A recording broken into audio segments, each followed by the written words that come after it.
안녕하세요. 저는 30대 중반의 여자입니다. 우연히 다른 분이 써낸 예비 신물관의 사연을 읽다가 저의 지난 일화가 겹쳐지면서 이렇게 사연을 적어보게 되었어요.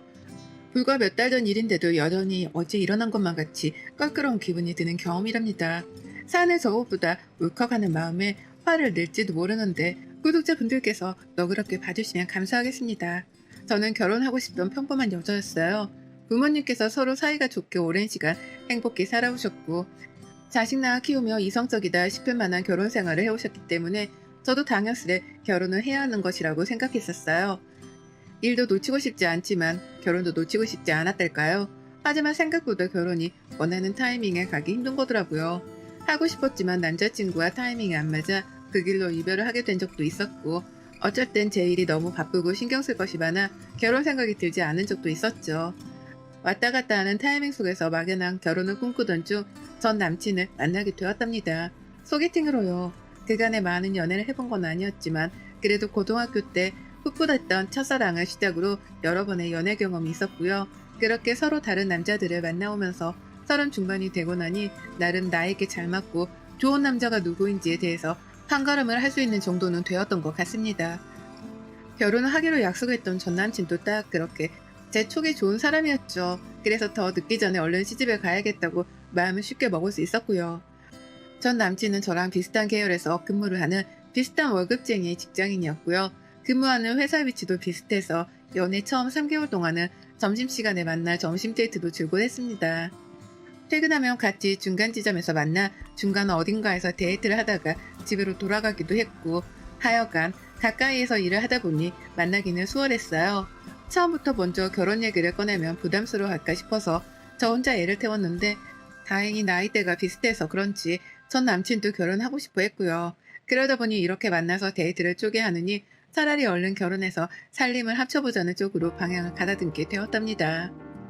그렇게 저희는 연애를 해본 지 4개월 정도가 되자마자 슬그머니 결혼 얘기를 나누게 되었죠.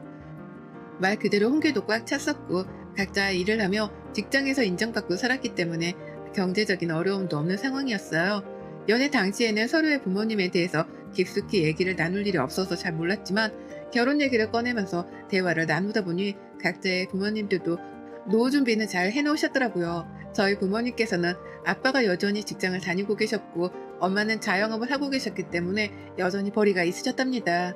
노후 걱정은커녕 제발 일 좀 그만하시라고 뜯어 말려야 할 정도로 돈은 넉넉히 벌어오고 계셨어요. 전 남친의 부모님께서는 여전히 일을 하는 건 아니셨으나 예비 시아버님은 큰 대기업을 다니셨었고 은퇴를 하며 받은 퇴직금이 엄청났는데 그걸 경기도의 한 빌라를 매입해서 세를 주고 월세를 꾸준히 받아오고 있다고 하더라고요. 그걸로 가정주부신 예비 시어머니랑 퇴직을 한 예비 시아버지는 돈 걱정 없이 살고 계신다 하셨고요. 고지곳대로 전 남친이 하는 말이었습니다. 제가 뭐 주제넘게 서류를 가져오라느니 그 말을 증명을 하라느니 말을 할 수 없었기 때문에 전 이 말을 다 믿었습니다. 그러고 나서 보니 남친은 더욱 결혼 상대적으로는 완벽한 남자였죠.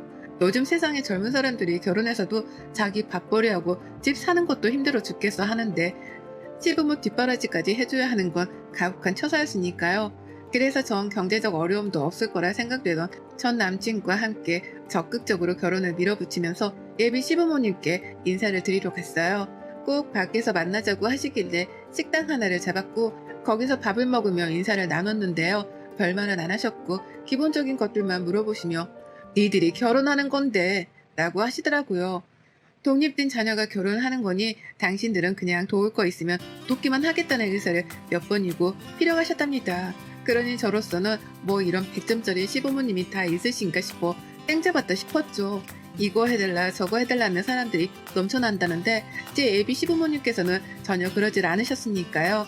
딱 하나 식사를 마치고서 전남친을 포함해 아무도 결제를 하려고 하지 않길래 제가 영수증을 직접 들고 계산을 했던 게 걸리긴 했는데요. 결혼해서 엮일 가족들인데 밥 한 끼 사드리는 게 뭐 대소일까 싶었습니다. 그래서 그냥 제가 결제를 한 것에 대해서도 큰 불만은 없었습니다. 하지만 이것이 저의 미천한 실수였어요. 곧 눈뜬 장님이 될 곡선이라는 걸 이땐 전혀 상상하지 못했기 때문이었죠. 인사를 드린 후 시부모님이 말씀하셨던 것처럼 저희 커플은 저희 주도하에 결혼을 준비해갔어요.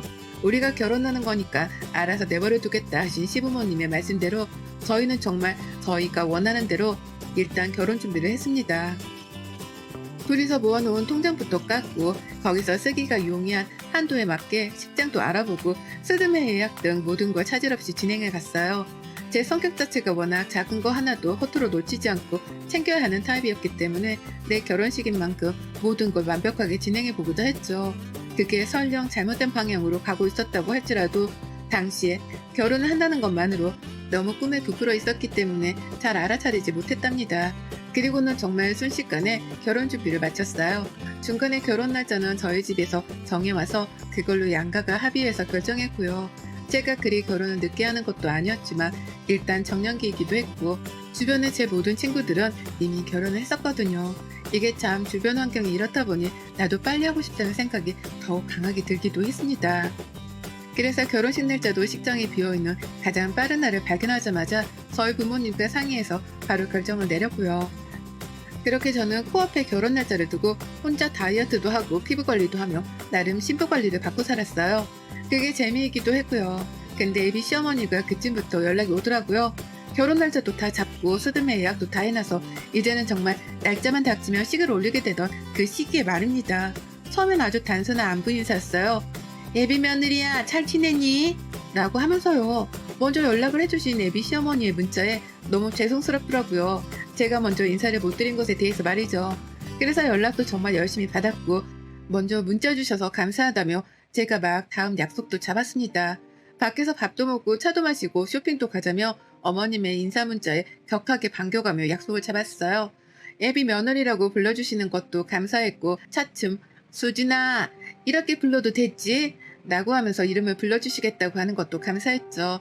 분명 어머니께서 저랑 친하게 지내기 위해 노력을 하고 계시는 거라 생각을 했기에 그에 걸맞게 저도 아랫사람으로서 최선을 다해 잘 지내보려 해야겠다 마음 먹었습니다.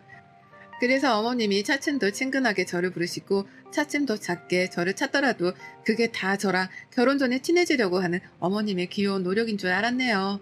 그래서 저도 북치고 장구치듯 어머님 장단에 맞춰드리려 했고요. 그런데 한두 번씩 살짝쿵 이게 아닌데라는 생각이 들만한 일이 있었습니다. 한 번은 회사 점심시간에 회사로 찾아오시더라고요. 솔직히 점심시간은 직장인들에게 그리 긴 휴식시간도 아니고 점심 먹고 커피 한 잔 행복을 느끼고 나면 시간이 무지하게 짧게 지나가잖아요. 그러니 갑자기 예고도 찾아오신 어머님께 살짝은 놀랐습니다. 그래도 저 보러 와주셨다는 생각으로 일단 감사한 마음으로 찾아 나섰어요. 그리고는 직장인들이 여기저기 너무 줄을 서서 식당마다 대기를 하고 있던 바람에 어쩔 수 없이 카페로 가 샌드위치를 시켜 먹었죠. 그런데 어머님이 샌드위치를 다 먹자마자 나 하나 더 시켜 먹어도 돼? 라고 물으시더라고요. 당연히 그래도 된다며 그러라고 했더니 어머님이 글쎄 샌드위치를 아버님 거 하나, 시누이 거 하나, 그리고 전 남친 아침으로 먹일 것이라며 남친 거 하나, 그리고 자기 것까지 넉넉 잡아 열뭉텅이를 싸운 겁니다. 진열대에 있던 샌드위치를 모두 다 가지고 나오신 것이었어요. 이렇게까지 사오실 일인가 싶었으나 일단 계산을 하려며 카드를 내어드렸습니다. 그리곤 잠깐 생각했죠. 애비 며느리 카드로 당신 가족들의 다음날 아침까지 사가는 애비 시어머니가 몇이나 있을까 하고 말이죠. 하지만 뭐 이게 처음이자 마지막이겠거니 했습니다. 어머님이 다음날 아침을 차려주지 못할 부득이한 상황이라도 있겠거니 하며 애써 말도 안 되는 이유를 들먹이며 저 스스로 이해를 해보려 했죠. 그러나 이런 일들은 몇 번이고 반복이 되었답니다. 어머님이 불현듯 찾아 불러서 얻어먹는 일 말이죠. 그러면서 한 번을 사주지는 않으시더라고요. 말은 참 친해지려 애쓰시는 듯 하는데 단 한 번도 제게 밥이라는 걸 사주신 적이 없었답니다. 전 그때까지도 아직 전 남친의 집을 한 번도 가보지 못한 상황이었는데 집으로 초대조차 해주지를 않으셨어요. 밥 한 끼 정도도 대접을 여태 안 해주셨던 겁니다. 슬슬 이런 것들이 아리송해지고 나는 언제쯤 예비 시댁이란 곳을 찾아가기나 할까 싶어서 전 남친에게도 말을 털어놨어요. 나는 집으로 언제쯤 초대를 해주냐고 말이죠. 다들 결혼하고 집을 깜짝 공개할 참이냐고 하면서 말입니다.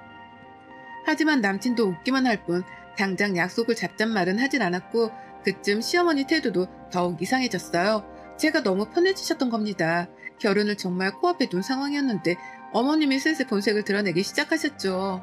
자주 밥도 사드리고 또 회사 앞에서 만나기까지 했으니 제가 편해지셨던지 어머님은 제가 집에 와 있는 퇴근 후의 시간에도 연락을 서스럼없이 하셨답니다. 그리고 어머님과 대화를 주고받다 알게 되었죠.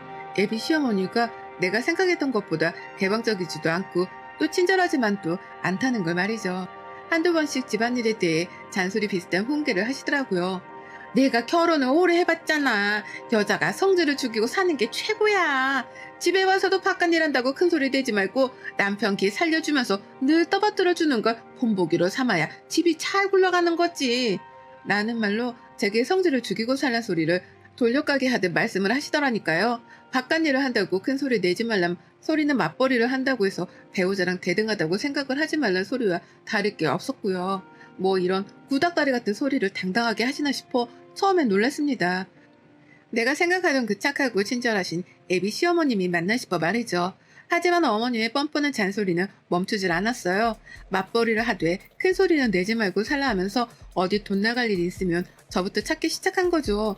간단히 밥을 먹을 때에도 며느리한테 밥을 얻어먹고 싶다며 제 카드를 꺼내게 하고 남친이랑 시부모님이랑 넷이서 다 같이 밥을 먹은 적도 있었는데 그때도 며느리 카드를 써보자면서 저에게 계산을 하도록 주도하셨답니다. 그때까지도 저는 아직 시댁을 가보지 못한 상태였고 단 한 번은 시부모님께 얻어먹어보지 못했네요. 대기업 다니다가 퇴직하고서 억대 퇴직금을 받은 걸로도 모자라 경기도 빌라 하나를 사서 월세를 받으며 사신다더니만 이건 뭐 말만 넉넉할 뿐 보기엔 상그지가 따로 없었답니다. 슬슬 이상하단 감이 커져갖고 그쯤부터 저도 남친에게 집에 좀 데려가 달라고 한다거나 네가 밥을 사보라며 고집을 부리는 등 속으로만 감추고 있으려던 속마음을 꺼내기 시작했죠. 그리고는 결혼을 거의 일주일 남겨놓은 상황에서 결국 시어머니가 제게 시한폭 돈을 떠넘겨주고 마셨답니다. 결혼을 코앞에 뒀었기에 신부가 도망을 가지 못할 것이라고 생각을 하셨더라고요. 스드메 예약도 다 해놓고 식장 예약도 다 되어버린 상황에서 모든 걸 뒤집을 수 없다는 걸 시어머니는 아셨던 겁니다. 그래서인지 결혼을 일주일 앞뒀던 그 중대한 시기에 시어머니는 드디어 저를 시댁으로 초대하셨답니다. 감격스러운 순간이었죠. 그와 동시에 속마음은 굉장히 알뜰딸했고요. 이게 이렇게 찾아오기 힘들 일이었나 싶으면서도 이제서야 나를 초대한 것엔 이유가 있으리라 싶었습니다. 그리고 아니나 다를까 집에 가니 난리였죠. 넉넉할 줄 알았던 예상과는 달리 시댁은 너무 후줄근하더라고요. 그간 왜 그렇게 며느리 카드를 못 써서 안달이었나 짐작이 될 정도로 시댁의 집안 사정은 보잘것이 없었습니다.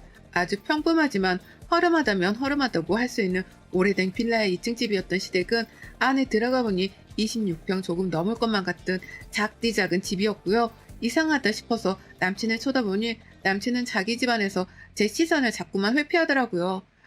할 말이 없다는 듯이 말이죠. 그 틈을 노려 시어머니는 이렇게 말씀을 하셨죠. 이제 너희들이 결혼을 코앞에 두고 있고 어찌 보면 벌써 우리 가족이 된 거나 다름이 없으니 말을 해야지. 확실하게 시작을 하고 결혼 생활을 하는 게 너희도 좋고 우리도 좋으니까 라고요. 각자 결혼해서 사는 독립된 인생이라고 말씀하실 때는 언제고 이제 와서 할 말은 하고 결혼 생활을 시작하라는 불안한 말을 넌지시 던지셨답니다. 그리고 결국 들어서 안 될 말이 들려왔죠. 어머님은 반쯤 멘붕에 빠져 내가 어디에 있는지도 감이 안 오는 저에게 잠시의 뜸도 안 들이고 이렇게 말씀하셨어요. 이제 결혼하면 네가 우리 집에 월 30만 원씩은 보내라. 그간은 우리 아들이 보냈었지만 이제 니들이 결혼해서 살림도 합치고 하니까 네 남편 될 사람이 월급으로 생활비 보태 쓰고 우리 용돈은 네가 주는 걸로 하자. 라고요. 머리를 한 대 얻어맞은 기분이었죠. 내가 방금 뭘 들은 건가 싶었습니다. 노후 준비 잘 되어 있다고 자부하던 남친이었기 때문에 더욱 믿음직스러워하며 교제를 이어왔습니다.